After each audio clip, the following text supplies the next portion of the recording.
আসসালামু আলাইকুম, স্বাগত জানাচ্ছি আরটিভি সন্ধ্যা সংবাদে। পুরো সংবাদে আপনাদের সাথে আছি আমি পারভিন মিতু এবং আমি সৈয়দা সাদিয়া বেনাজির। এবার বিজয়ের মাসের খবর।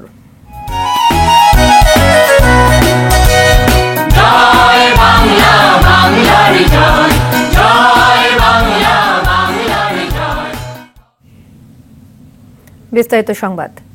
স্বাধীনতার চেতনা সমুন্নত রাখার অঙ্গীকারে জাতি স্মরণ করছে মহান মুক্তিযুদ্ধের বীর শহীদদের। বিজয় দিবসে ভোরের আলো ফোটার সঙ্গে সঙ্গে সাভারে জাতীয় স্মৃতিসৌধে রাষ্ট্রপতি মোহাম্মদ শাহাবুদ্দিন ও প্রধানমন্ত্রী শেখ হাসিনা শ্রদ্ধা নিবেদনের মধ্য দিয়ে শুরু হয় শ্রদ্ধা নিবেদনের আনুষ্ঠানিকতা। শ্রদ্ধা নিবেদন শেষে আওয়ামী লীগ সাধারণ সম্পাদক বলেন, যে সাম্প্রদায়িক শক্তি দেশের গণতান্ত্রিক ধারা নষ্ট করতে চায় তাদের রুখে দেয়াই হবে আজকের অঙ্গীকার। স্বপন দেওয়ানের ক্যামেরায় মারুফ রেজা রিপোর্ট। নতুন ভোর, নতুন সূর্য, পৌষের চাদরে ঢাকা বিজয়ের আরেকটি নতুন দিন। তখনও পুরোপুরি জেগে ওঠেনি দেশ, ব্যতিক্রম কেবল সাভার স্মৃতিসৌধ, যেখানে মাথা উঁচু করে দাঁড়িয়ে আছে বাংলার শ্রেষ্ঠ সন্তানেরা, যাদের রক্তের বিনিময়ে স্বাধীন লাল সবুজের পতাকা। কুয়াশায় মোড়া ভোরে বীর শহীদদের সম্মান জানাতে সাভার স্মৃতিসৌধে আসেন রাষ্ট্রপতি মোহাম্মদ শাহাবুদ্দিন ও প্রধানমন্ত্রী শেখ হাসিনা। ভোরের আলো ফুটে ওঠার সাথে সাথে শহীদ বেদিতে ফুল দিয়ে শ্রদ্ধা জানান তারা।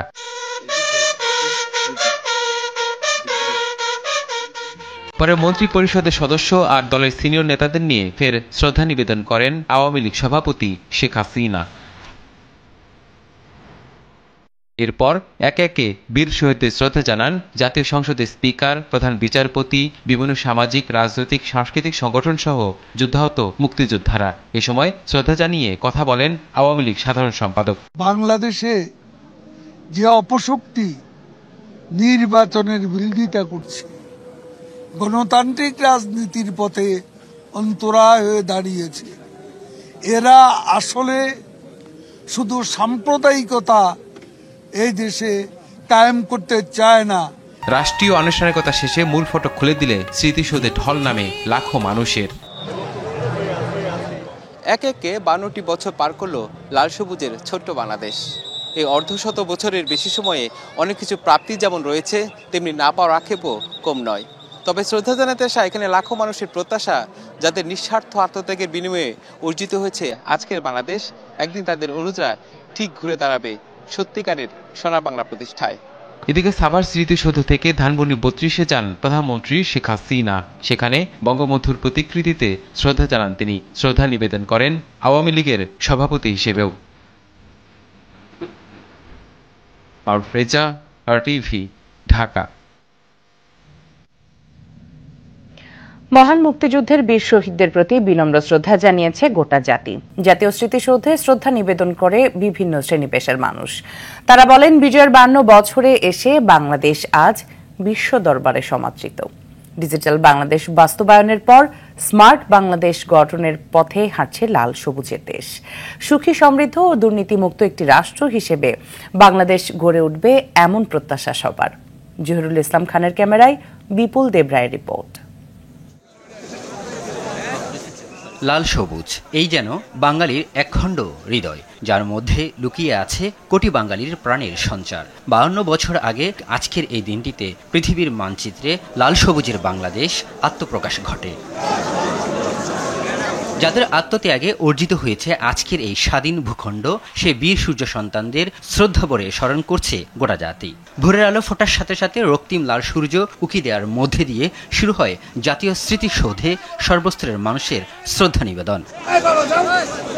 রাজনৈতিক, সামাজিক, সাংস্কৃতিক সংগঠন সহ বিভিন্ন শ্রেণী পেশার মানুষ শ্রদ্ধা ভরে স্মরণ করেন বীর শহীদদের।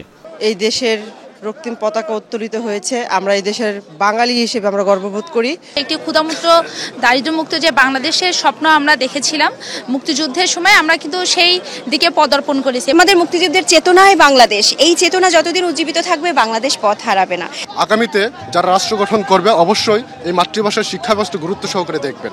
উন্নয়নের তো এখন শেষ নাই, আমরা চাচ্ছি সামনের দিকে আরো উত্তর আমরা এগিয়ে যাব। বিজয়ের দীর্ঘ এ পথ পরিক্রমায় বাংলাদেশ ঘুরে দাঁড়িয়েছে জানিয়ে সুখী, সমৃদ্ধি ও দুর্নীতিমুক্ত বাংলাদেশ গড়ার প্রত্যয় ব্যক্ত করেন তরুণ প্রজন্ম। রাজাকার যারা আছে তাদের বিচারটা ভালো মতো হোক, আর দুর্নীতি মুক্ত একটা দেশ চাই। এবং আমরা আশা করি আগামী বাংলাদেশ অনেক উন্নত সমৃদ্ধি হবে। বিজয় দিবস মানে এই বিজয়ের পিছনের ইতিহাসটা আমাদেরকে জানতে হবে। ভালো একটা বাংলাদেশ চাই। স্বাধীন বাংলার জন্য লাখো শহীদের রক্ত বৃথা যায়নি জানিয়ে বিশিষ্টজনরা বলছেন, বিজয়ের সুফল অনন্তকাল বয়ে বেড়াবে প্রজন্ম থেকে প্রজন্ম। বিজয়ের 52 বছরের দ্বারপ্রান্তে এসে দাঁড়িয়েছে বাঙালি জাতি। তাই তো আজ শ্রদ্ধাভরে স্মরণ করছে বীর সূর্য সন্তানদের। সাধারণ মানুষ বলছেন, ঘুরে দাঁড়ানো বাংলাদেশ আজ বিশ্ব দরবারে সমাদৃত। আগামী দিনেও এই বাংলাদেশ সুখী, সমৃদ্ধি ও দুর্নীতি মুক্ত একটি রাষ্ট্র হিসেবে গড়ে উঠবে, এমনটাই প্রত্যাশা সকলের। বিপুল দেবরায়, RTV, জাতীয় স্মৃতিসৌধ, সাভার। গণতন্ত্র ও মানবাধিকারকে হত্যা করে বিজয় দিবসকে আওয়ামী লীগ পরাজয় দিবসে পরিণত করেছে বলে অভিযোগ করেছেন বিএনপির স্থায়ী কমিটির সদস্য আব্দুল মঈন খান। দলটির আরেক স্থায়ী কমিটির সদস্য নজরুল ইসলাম খান বলেন, আসন ভাগাভাগির প্রহসনের নির্বাচন জনগণ মানে না। বিজয় দিবসের শোভাযাত্রায় অংশ নিয়ে এসব কথা বলেন তারা। এর আগে সাভারে জাতীয় স্মৃতিসৌধে এবং দলের প্রতিষ্ঠাতা জিয়াউর রহমানের সমাধিতে শ্রদ্ধা জানায় দলটির নেতাকর্মীরা। জাহিদ রহমানের রিপোর্টে দেখুন বিস্তারিত। 28শে অক্টোবর সমাবেশ পণ্ড হয়ে যাওয়ার পর অবরুদ্ধ নয়াপল্টন দলীয় কার্যালয়ের সামনে দীর্ঘ 1.5 মাসের বেশি সময় পর বিজয় শোভাযাত্রায় অংশ নিতে বিএনপির হাজারো নেতাকর্মী জড়ো হন। মিছিল আর স্লোগানের কারণে সবসময় রাজনৈতিক কর্মসূচিতে ব্যস্ত থাকা স্থানটি যেন প্রাণ ফিরে পায়। এ সময় বিএনপির সিনিয়র নেতারা অভিযোগ করেন, সরকার দমন, নিপীড়ন ও নির্যাতন চালিয়ে জনগণের অধিকার হরণ করেছে। স্বাধীনতার কাঙ্ক্ষিত লক্ষ্যকে ধ্বংস করা হয়েছে বলেও অভিযোগ তাদের। বাংলাদেশের জনগণ এই দেশে পুনরায় গণতন্ত্র পুনঃপ্রতিষ্ঠা করবে। এই গণতন্ত্র পুনঃপ্রতিষ্ঠার লড়াই চলছে এবং চলবে। জয় হয়েছিল গণতন্ত্রের, সেই গণতন্ত্রকে হত্যা করে আজকে বিজয় দিবসকে আওয়ামী লীগ সরকার পরাজয় দিবসে পরিণত করেছে। পরে বিএনপি ও সহযোগী সংগঠনের নেতাকর্মীদের অংশগ্রহণে একটি বিশাল মিছিল বের হয়, যা শান্তিনগরে গিয়ে শেষ হয়। এর আগে সকালে বিজয় দিবস উপলক্ষে সাভার জাতীয় স্মৃতিসৌধে বিএনপির পক্ষ থেকে দলটির স্থায়ী কমিটির সদস্য ডক্টর আব্দুল মঈন খান, নজরুল ইসলাম খান, সেলিমা রহমানের নেতৃত্বে নেতাকর্মীদের নিয়ে শহীদদের প্রতি শ্রদ্ধা জানানো হয়। এ সময় বিএনপির সিনিয়র নেতারা বলেন, বিজয় দিবসে জনগণের সত্যিকার বিজয় ফিরিয়ে দিতে শপথ নিয়েছে বিএনপি নেতাকর্মীরা। তারা একটি নির্বাচনের তফসিল দিয়েছে। কোন নির্বাচন? যে নির্বাচনে তারা প্রকাশ্যে সকল লজ্জা ভুলে গিয়ে প্রকাশ্যে দর কষাকষি করে তারা সিট ভাগাভাগি করছে। এটার নাম তো গণতন্ত্র হতে পারে না। আমরা অনুরোধ জানাই, যারা এই নির্বাচনের সঙ্গে যুক্ত, কর্মকাণ্ডের সঙ্গে, তাদের মধ্যে গণতান্ত্রিক বা মানবিক মূল্যবোধ থাকবে এবং তারা এই অন্যায় অনাচারের সঙ্গে নিজেদের যুক্ত করবেন না। পরে বিজয় দিবস উপলক্ষে রাজধানীর শেরেবাংলা নগরে দলের প্রতিষ্ঠাতা ও প্রয়াত রাষ্ট্রপতি জিয়াউর রহমানের সমাধিতে শ্রদ্ধা জানান বিএনপি নেতাকর্মীরা। নাজিব ফরাইসি, RTV, ঢাকা। সরকারের পদত্যাগের এক দফা দাবিতে আগামী 18 ডিসেম্বর সোমবার সারা দেশে সকাল সন্ধ্যা হরতালে ডাক দিয়েছে বিএনপি। বিকেলে ভার্চুয়াল সংবাদ সম্মেলনে বিএনপির সিনিয়র যুগ্ম মহাসচিব রুহুল কবির রিজভী তথ্য জানান। একই দিন একই দাবিতে বিএনপির সমমনা দলগুলো দেশব্যাপী সর্বাত্মক হরতাল কর্মসূচি ডেকেছে। চলমান যে আন্দোলন, বিএনপি সহ সমমনা দলগুলোর যে আন্দোলন, সে আন্দোলনের ধারাবাহিকতা আগামী 18 ডিসেম্বর সকাল 6টা থেকে সন্ধ্যা পর্যন্ত হরতাল ঘোষণা করছি বাংলাদেশ জাতীয়তাবাদী দলের পক্ষ থেকে। আমি দলের সকল পর্যায়ের নেতাকর্মীকে, জনগণকে এবং শুভানুধ্যায়ীদেরকে এই হরতাল, এটা মানুষের পক্ষের হরতাল, এটা হচ্ছে গণতন্ত্রের পক্ষের হরতাল, এটা হচ্ছে মত প্রকাশের স্বাধীনতার পক্ষের হরতাল, এটা হচ্ছে নাগরিক স্বাধীনতার পক্ষের হরতাল, সাফল্যমণ্ডিত করার জন্য আপনাদেরকে আহ্বান জানাচ্ছি। প্রধানমন্ত্রীর তথ্য প্রযুক্তি বিষয়ক সাবেক উপদেষ্টা সজীব ওয়াজেদ জয় বলেছেন, বাংলাদেশের জন্মের পেছনে মূল আদর্শগুলোকে ধ্বংস করে পাকিস্তানের অসমাপ্ত লক্ষ্য অর্জনের জন্য জামায়াতে ইসলামকে ক্ষমতায় বসিয়েছিল বিএনপি। নিজের ভেরিফাইড ফেসবুক পেজে তিনি আরও লেখেন, 16 ডিসেম্বর অন্যায় অবিচারের বিরুদ্ধে বিজয়ের দিন, মাথা উঁচু করে দাঁড়ানোর দিন।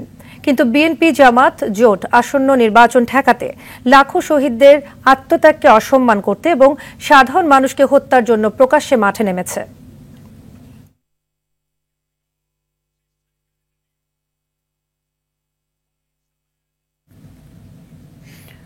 মহান বিজয় দিবস উপলক্ষে যুদ্ধাহত মুক্তিযোদ্ধা ও শহীদ মুক্তিযোদ্ধাদের পরিবারের মাঝে ফলমূল এবং মিষ্টি পাঠিয়েছেন প্রধানমন্ত্রী শেখ হাসিনা। সকালে রাজধানী মোহাম্মদপুর গজনবী রোডের যুদ্ধাহত মুক্তিযোদ্ধা পুনর্বাসন কেন্দ্র প্রধানমন্ত্রীর পক্ষে তার সহকারী একান্ত সচিব 2 গাজী হাফিজুর রহমান লিকু এবং সহকারী প্রেস সচিব ABM সারওয়ার আলম সরকার এসব উপহার সামগ্রী পৌঁছে দেন। এ সময় শহীদ পরিবারের সদস্যরা প্রধানমন্ত্রী শেখ হাসিনার প্রতি গভীর কৃতজ্ঞতা জানান।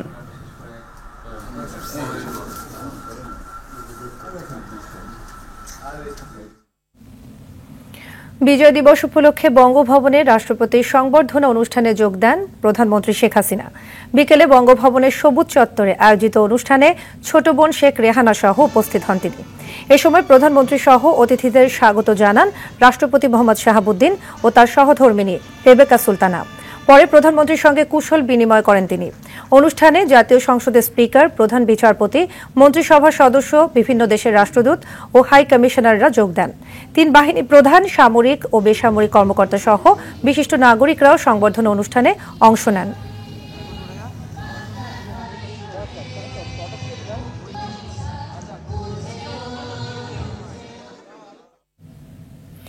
নানা কর্মসূচির মধ্য দিয়ে দেশ জুড়ে পালিত হচ্ছে মহান বিজয় দিবস। এর মধ্যে রয়েছে স্মৃতিস্তম্ভে শ্রদ্ধা, বীর মুক্তিযোদ্ধাদের সংবর্ধনা এবং কুচকাওয়াজ।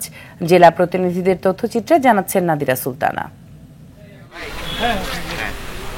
প্রথম প্রহরে রাজশাহীর শহীদ মিনারগুলোতে পুষ্পস্তবক অর্পণের মধ্য দিয়ে শুরু হয় দিবসের আনুষ্ঠানিকতা। গোপালগঞ্জের টুঙ্গিপাড়ায় বঙ্গবন্ধুর সমাধিতে শ্রদ্ধা নিবেদন করেছেন কেন্দ্রীয় আওয়ামী লীগের নেতারা। রাঙামাটিতে বীরশ্রেষ্ঠ মুন্সি আব্দুর রফের সমাধিতে শ্রদ্ধা জানিয়েছে বর্ডার গার্ড বাংলাদেশ, বিজিবি। মানিকগঞ্জের শোভাযাত্রায় অংশ নেন স্বাস্থ্যমন্ত্রী জাহিদ মালেক সহ সর্বস্তরের মানুষ। নওগাঁয় নেতাকর্মীদের নিয়ে বঙ্গবন্ধুর প্রতিকৃতিতে শ্রদ্ধা জানান খাদ্যমন্ত্রী সাধন চন্দ্র মজুমদার। পাবনার সাঁথিয়া সরকারি কলেজ মাঠ প্রাঙ্গণে কুচকাওয়াজ অনুষ্ঠানে উপস্থিত ছিলেন জাতীয় সংসদের ডেপুটি স্পিকার, মুক্তিযোদ্ধা অ্যাডভোকেট শামসুল হক টুকু।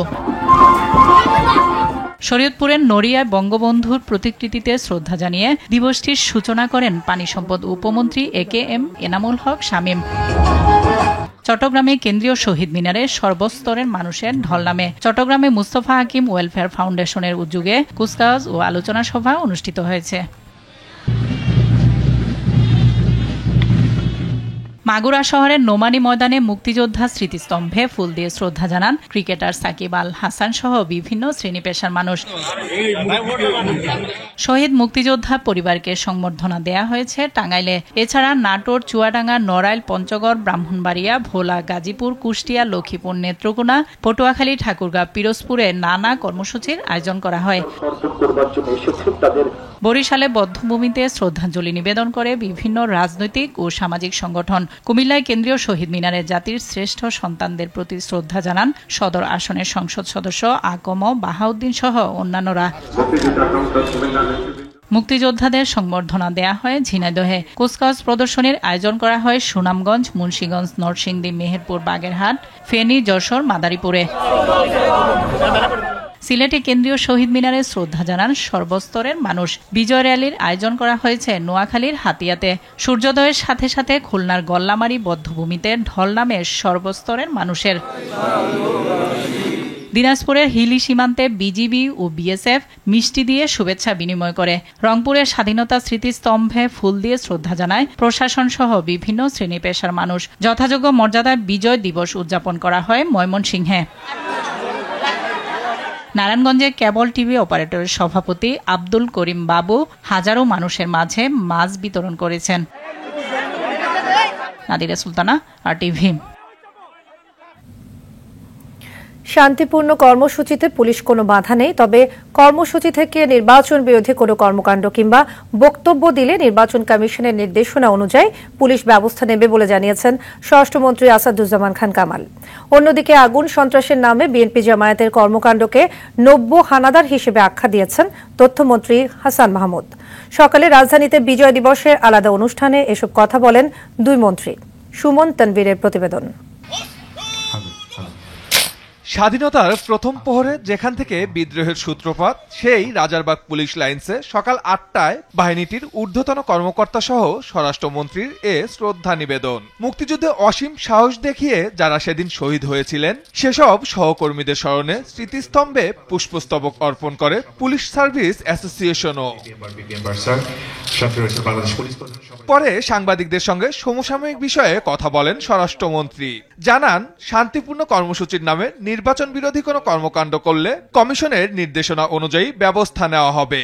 কাউকে আমরা মানা করছি না বিজয় আনন্দ প্রকাশ করতে। সেই ক্ষেত্রে তারা সংযতভাবে চলবে, যাতে নির্বাচনের কোনো ধরনের বাধা কিংবা নির্বাচন এগেনস্টে কোনো কথা বলা, প্রচার করা, এইগুলি থেকে তাদের বিরত করার জন্য। বিএনপি জামাতের কর্মকাণ্ড নিয়ে এদিন সকালে ধানমন্ডি 32 নম্বরে বঙ্গবন্ধুর প্রতিকৃতিতে শ্রদ্ধা নিবেদন শেষে কথা বলেন তথ্যমন্ত্রী। আজকে নব্য হানাদার হিসেবে আবির্ভূত হয়েছে বিএনপি এবং জামাত। তাদের এই অপরাজনীতি যদি না থাকতো, বাংলাদেশ এতদিন আরো বহুদূর এগিয়ে যেতে পারত। আন্দোলনের নামে নির্বাচন বানচালের কোনো ষড়যন্ত্র হলে কঠোর হস্তে দমন করারও ঘোষণা দেন তথ্যমন্ত্রী হাসান মাহমুদ। সুমন তানভীর, RTV, ঢাকা। জাতীয় পার্টির চেয়ারম্যান GM কাদের ও পরিবারের সদস্যদের হত্যার হুমকির অভিযোগে রাজধানীর উত্তরা পশ্চিম থানায় সাধারণ ডায়েরি করা হয়েছে। জাতীয় নির্বাচনে অংশ না নিতে হুমকি দেওয়া হয় বলে অভিযোগ করেন জাপা চেয়ারম্যান। দলের মহাসচিব মুজিবুল হক চুনু জানান, জাতীয় পার্টি কোনো আসনের প্রার্থী প্রত্যাহার করবে না। আসন সমঝোতা প্রসঙ্গে বলেন, আওয়ামী লীগের সঙ্গে প্রেমের চিঠি এখনই প্রকাশ নয়। আরো জানাচ্ছেন নাজিব ফরাইজি। নানা নাটকীয়তার পর দ্বাদশ জাতীয় সংসদ নির্বাচনে অংশ নেয়ার সিদ্ধান্ত নেয় জাতীয় পার্টি। নির্বাচনে অংশ না নিতে দলটির চেয়ারম্যান GM কাদেরকে হত্যার হুমকি দেয়া হয়। রাজধানীর উত্তরা পশ্চিম থানায় GM কাদেরের ব্যক্তিগত সহকারী আব্দুল হান্নান 14 ডিসেম্বর মধ্যরাতে সাধারণ ডায়েরি করেন। এতে একটি মোবাইল ফোন নম্বর উল্লেখ করে বলা হয়, 13 ডিসেম্বর ভোর রাতে মেসেজ পাঠিয়ে GM কাদের ও তার পরিবারকে নির্বাচনে অংশ নেয়া থেকে বিরত থাকতে বলা হয়। নির্বাচনে অংশ নিলে তাদের হত্যার হুমকি দেয়া হয়। দুপুরে বনানীতে জাতীয় পার্টির চেয়ারম্যানের রাজনৈতিক কার্যালয়ে সংবাদ সম্মেলনে দলটির মহাসচিব বলেন, তিনি এ বিষয়ে কিছুই জানেন না। মাননীয় চেয়ারম্যানের পক্ষ থেকে কোনো জিডি হয়েছে কিনা আমি জানি না, তবে হুমকি আমার ফোনেও একটা না বহু আছে, but I don't care. Awami লীগের সঙ্গে আসন বন্টন নিয়ে আলোচনা হয়নি বলে বরাবর দাবি করলেও জাতীয় পার্টির মহাসচিব স্বীকার করেন, কিছু আসন নিয়ে সমঝোতার কথাও হচ্ছে। আমরা নির্বাচন করব, একটি সিটও আমরা প্রত্যাহার করব না। আসনের বিষয়টা আমাদের কাছে খুব বেশি মুখ্য না, সেটা একটা আলাপ হয়েছে। সব আলাপ তো আর আপনাদেরকে বলা তো যাবে না, তবে একটা ভালো পরিবেশে আলাপ হয়েছে। প্রেম এমন সম্পর্ক, প্রেম হয় আবার বিরহ হয়, আবার প্রেম গভীর হয় আবার বিরহ হয়, তবে প্রেমের তো শেষ পরিণত হইল বিয়ে। রাজনৈতিক কৌশলের কারণে এখনই সবকিছু প্রকাশ করা হবে না বলে জানান জাতীয় পার্টির মহাসচিব। নাজিব ফরাইজি, RTV, ঢাকা।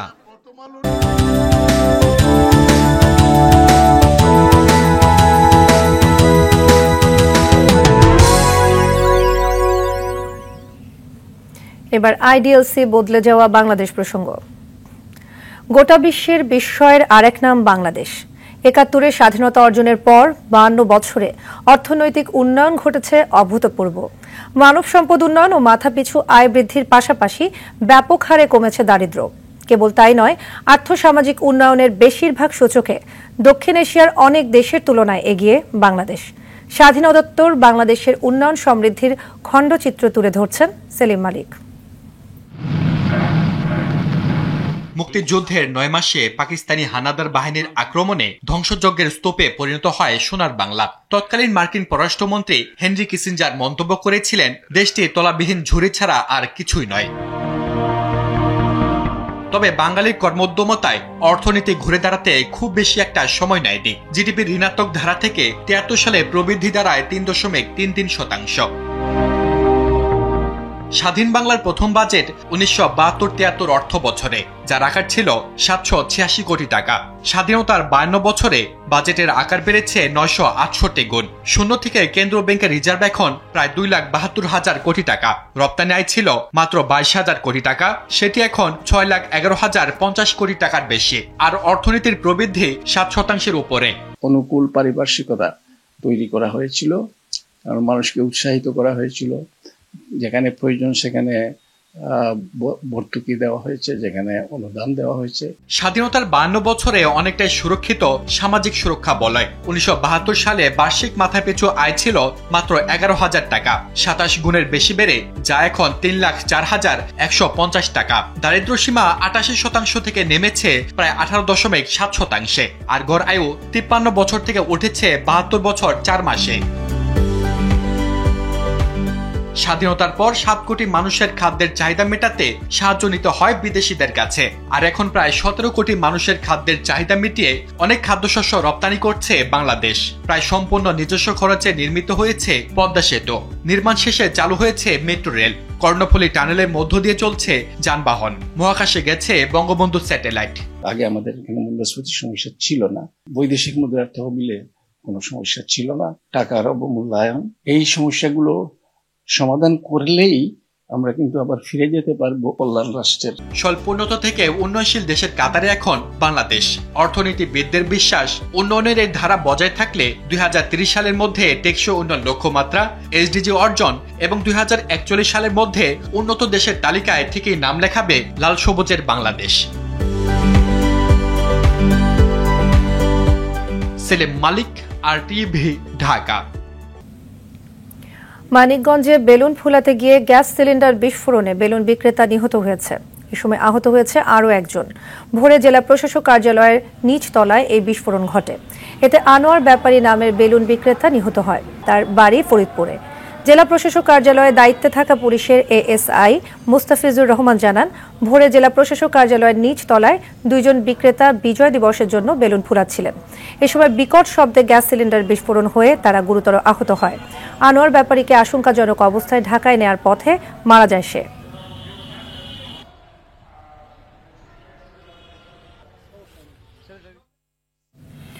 দুদিনের ছুটিতে কক্সবাজার সমুদ্র সৈকত ও পটুয়াখালীর কুয়াকাটায় পর্যটকদের ঢল নেমেছে। চলতি মৌসুমে হরতাল অবরোধে পর্যটন শিল্প স্থবির হয়ে পড়লেও বিজয় দিবসে প্রাণ ফিরে পেয়েছে কক্সবাজার সমুদ্র সৈকত। দুদিনের ছুটিতে কক্সবাজারে ভিড় করেছে লাখো পর্যটক। সমুদ্র সৈকতের হোটেল, মোটেল, রিসোর্টে পর্যটকের বেশ সমাগম রয়েছে। এতে ক্ষতি পুষিয়ে নেওয়ার প্রত্যাশা করছে পর্যটন ব্যবসায়ীরা। আর পর্যটকদের নিরাপত্তা দিতে নজরদারি বাড়িয়েছে টুরিস্ট পুলিশ। এদিকে সাগরকন্যা কুয়াকাটাও পর্যটকদের ভিড়ে মুখর হয়ে উঠেছে।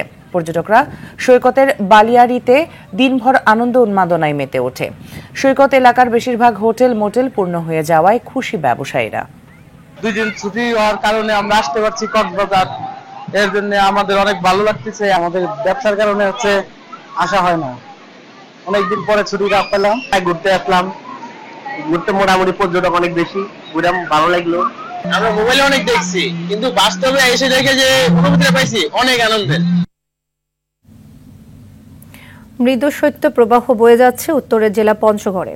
সকাল 9টায় এই জেলায় সর্বনিম্ন তাপমাত্রা 9.4 ডিগ্রি সেলসিয়াস রেকর্ড করেছে তেঁতুলিয়া আবহাওয়া অফিস। ভোরে ঘন কুয়াশায় ঢেকেছিল চারদিক। শীতে সবচেয়ে বেশি দুর্ভোগে পড়েছেন নদী পাড়ের ছিন্নমূল মানুষ। দিনাজপুরে শীতজনিত ডায়রিয়া, নিউমোনিয়া সহ নানা রোগে আক্রান্ত হচ্ছে শিশু আর বয়স্করা। চুয়াডাঙ্গায় বেড়েই চলেছে শীতের তীব্রতা। ঘন কুয়াশা ও ঠান্ডা বাতাসে দুর্ভোগে আছেন মানুষ। শীতে সময় মতো কাজে যেতে পারছেন না শ্রমজীবী মানুষ। কুড়িগ্রামেও কষ্ট বেড়েছে চরাঞ্চলের মানুষদের।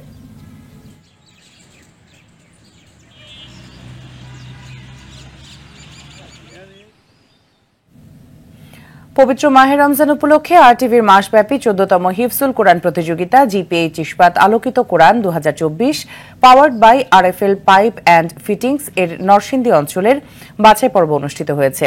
সকালে জেলার পলাশ উপজেলার চরপাড়া গ্রামে আন নুজুন হিফজুল কোরআন মডেল মাদ্রাসায় হয় প্রতিযোগিতা। এতে প্রধান বিচারক ছিলেন হাফেজ মাওলানা মোহাম্মদ মাসুদুল আলম।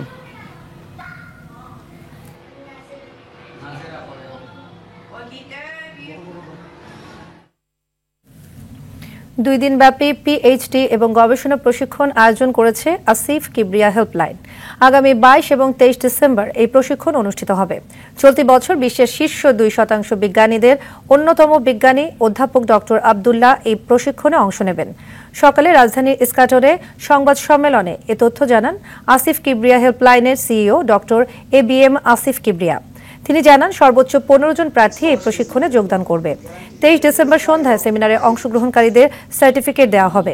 এই আয়োজনে দেশ বিদেশে পিএইচডি করতে আগ্রহীরা উপকৃত হবে বলে জানিয়েছে আয়োজকরা।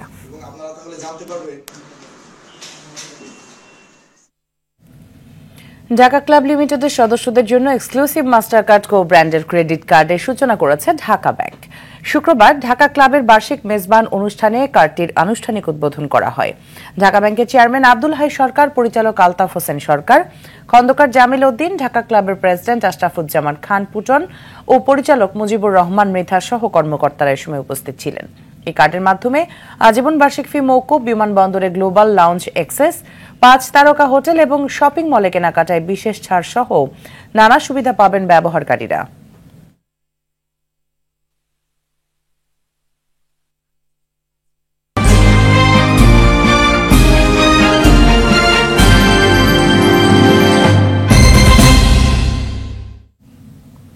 এবার ন্যাশনাল লাইফ ইন্স্যুরেন্স আন্তর্জাতিক সংবাদ।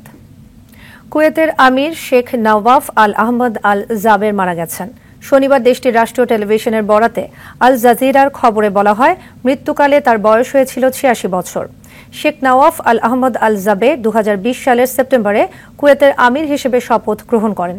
সৎ ভাই ও তৎকালীন আমির শেখ সাবা আল আহমদ আল জাবের আল সাবার মৃত্যুর পর কুয়েতের আমির হিসেবে দায়িত্ব গ্রহণ করেন শেখ নওয়াফ।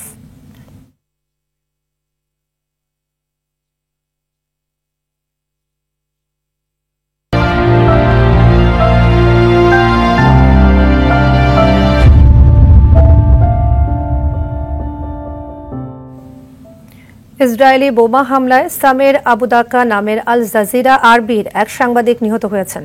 তিনি ক্যামেরাম্যান হিসেবে কর্মরত ছিলেন। এ ঘটনায় আহত হয়েছেন আল জাজিরা আরবির গাজা ব্যুরো প্রধান ওয়াইল দাদু। এদিকে গাজায় হামাস ও ইসরায়েলের মধ্যে লড়াই অব্যাহত রয়েছে। হামাসের হাতে বন্দী জিম্মিদের মুক্তির দাবিতে ইসরায়েলে আন্দোলন জোরালো হয়ে উঠেছে। অন্যদিকে গাজায় ইসরায়েলি বাহিনীর অভিযান আরও কয়েক মাস চলবে বলে জানিয়েছেন ইসরায়েলের প্রধানমন্ত্রী বেনিয়ামিন নেতানিয়াহু। শুক্রবার যুক্তরাষ্ট্রের জাতীয় নিরাপত্তা বিষয়ক উপদেষ্টা জ্যাক সুলিভানের সঙ্গে এক বৈঠকে এমন বার্তা দেন তিনি।